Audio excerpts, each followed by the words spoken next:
Hey ladies, one thing we have to understand, okay, the anti-black woman propaganda is very profitable on YouTube. So this is what you're going to start to notice if you haven't noticed it already. Is it's going to get to this place where it's not just going to be black men speaking some of those hateful talking points. You're going to see the non-black men who have sat in spaces with black men, as they have watched those black men speaking those talking points, those non-black men are going to then create their own spaces and repeat the same things. You're going to see these guys spewing the same hateful anti-black woman vitriol.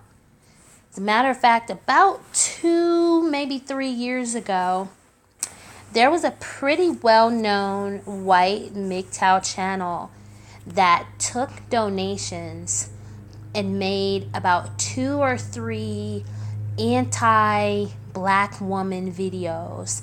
And the videos specifically were about like dating black women. But the interesting thing about this particular content creator is that he doesn't even live in the US. So it's kind of like, okay, you're repeating the talking points that you've heard these black men say on their channels because you got a donation, you got a coin to do it, but you don't even deal with black women in this country, so you're not speaking from any firsthand experience. And the other thing that was interesting about this guy's video is that he actually acknowledged in the video that his preference when it comes to looks for women is black and Latina women.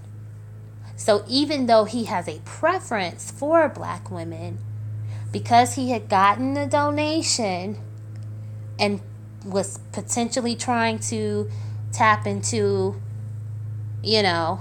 an additional source for donations, he knew that he couldn't be too positive in his commentary.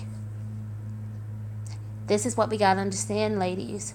MGTOW and red pill content is very difficult to have monetization on YouTube now.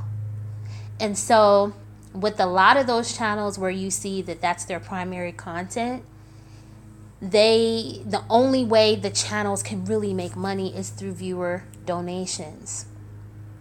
So what happens, in my opinion, is that some of these guys that are in those male-centered spaces will say whatever it takes to keep the donations coming in.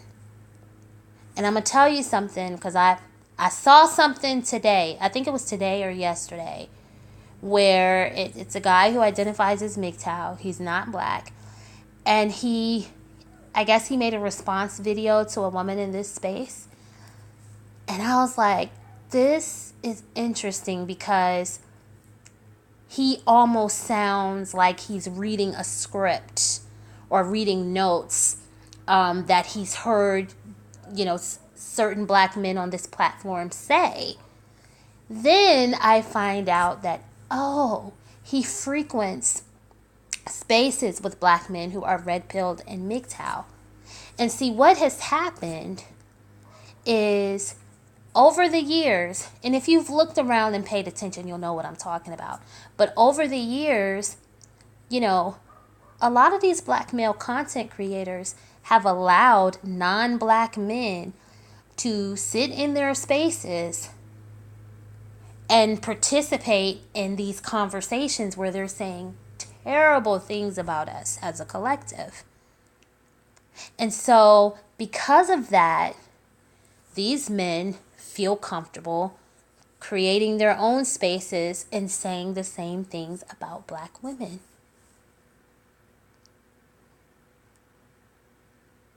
And these guys, like I said, their primary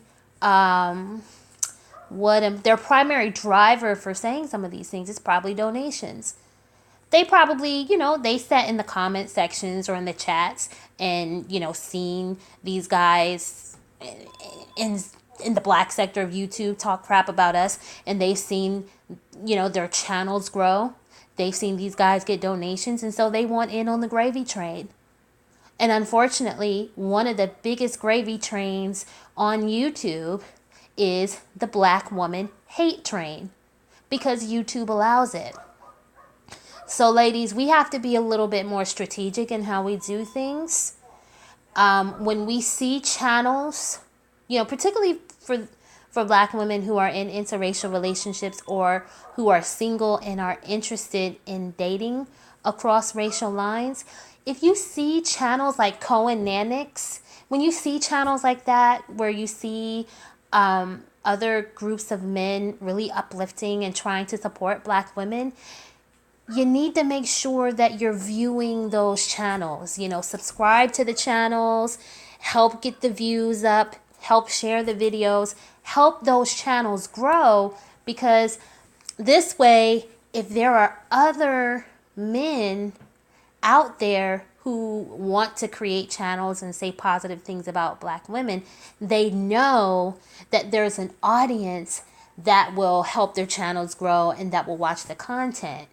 Do you know what I mean? Like, we really have to make sure that people understand that, the wave is supporting black women, not the anti-black woman rhetoric. And the other thing we have to do is, when we see the anti-black woman rhetoric, we have to tune out of it. Okay? We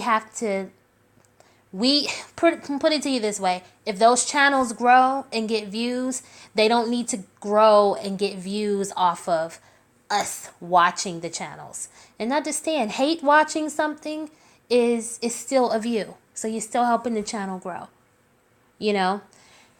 And the other thing we may have to consider is making sure that there are certain conversations that we don't have in the public eye. Because another thing that I feel like is hurting us is that, and it's not just with YouTube, it's other forms of social media, but another thing that hurts us is that people can log on to any form of social media and know what we're thinking as black women, what we're mad about, what we're triggered by, what we're happy about, what we're joyful about. And sometimes it's a good thing when you don't show your hand. You know what I'm saying? When everyone doesn't know what you're thinking and feeling.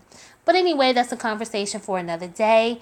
I hope you guys have had a great weekend, and I hope you had a wonderful and refreshing Monday, and I will talk to you guys soon. I'm going to try to go live tomorrow on my other channel. So if you're not subscribed to my other channel, I have the link in the description area. Make sure you click the link, and please subscribe and tap that notification bell.